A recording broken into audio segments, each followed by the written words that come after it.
Hola! Yes, it's MWM, Michael Woodson Auslane from MAM. Auslane Absolom. That truly is my name. So, this is an opportunity that comes along in civilization more frequently than humans would like to admit. But as we're in this time of addressing the virtual world and the analog world, which I'm sitting in, however, in the virtual land, I literally could be showing you anything, anywhere. I could Photoshop it and change everything. But I have no intention of doing that. There's no reason to. We work with the state to create this system of lateral integration so that liability could be taken through crop bonding. That's an agricultural product. Someone has to be able to crop bond it. It has not been done before. Therefore, it is up to the industry to do it itself. That's why the state codified that it had to be a non-profit agricultural marketing collective. A very simple sounding term, yet it has an enormous amount of power to that when you put it on certain land titles. So this was just completed. It's really a charade right now. This is not organic farming by any way, shape, or means. But that's not to say that we cannot take their template and assist them with the new technology and the new energy, the new water that we're bringing in, the new balance between industrialized agriculture and semi-industrialized.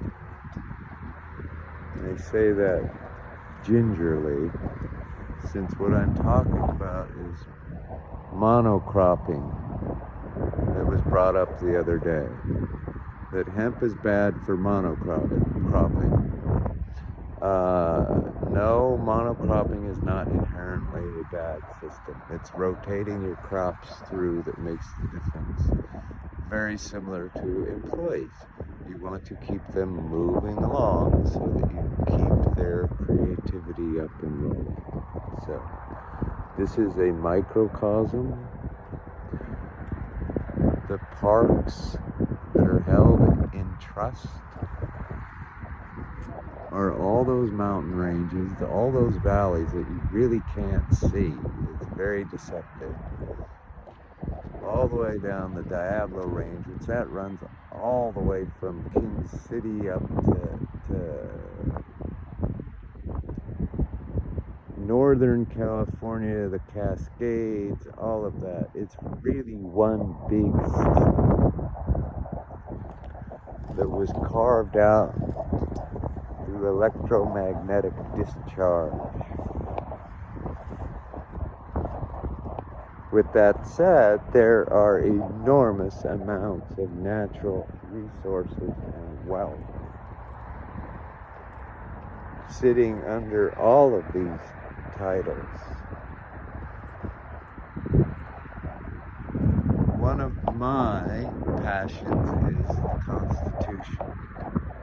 As the California Republic of California, the Constitution specifically. And if you look in the time when it was created and who created it, you will see that it's a logical process that began when the mindset of the people declared independence and denied the use of taxation without representation. Now, was it implemented? Are we actually living under that model? I think that is an easily answered question. However, with this opportunity that's arising for us right now, we have the opportunity to continue furthering the re-evolution of the Republic Pro-Constitutionalist Confederation of Counties in the Republic of California. It's a model that can be moved through agriculturally into the different regions of North America as well, bringing microsystems that function independently into a macro exchange system. We are a maritime-based company for a specific reason as far as our logistics. And we are a non-profit. It's a double non-profit. Musicians Against Multiple Sclerosis is a non-profit, a federally recognized charitable organization, a 501(c)(3), meaning a mutual beneficial public corporation. So it's in mutual benefit for the public. So we have mutual beneficial partnership marketing arrangements as well. It's kind of like the push me, pull me. I push you, you pull me, I pull you, you push me. The collective purse. We had this discussion about inherited debt and inherited wealth and transitioning of power when the creative minds of a family or families rises up and is compensated for that in the form of power or wealth. That's a very powerful tool to hand to someone who is not prepared, who has not clawed their way through to get to that creative pinnacle of providing for one's civilization on a scale that impacts all significantly, generating that wealth. You lose the creativity if that wealth is just transferred over to someone. I'm not saying that families should not be able to transfer significant amounts of wealth, but when you start getting into the trillions, and yes, billionaires are a necessity in a fiat system, and they actually provide a lot. However, the 501(c)(3) and C4s tend to implode. Ironic, isn't it? Be careful what you name something. It's a dirty industry. So, unbeknownst to many of these people who are making good faith donations to 501(c)(3)s, those who are receiving it really are not providing any solution. They're just sucking the capital off and then say, oh, well, we need more grants, we need more grants. No, you didn't have the solution that you claim to be addressing to begin with. And that's the issue of people not having Maslow's hierarchy of needs.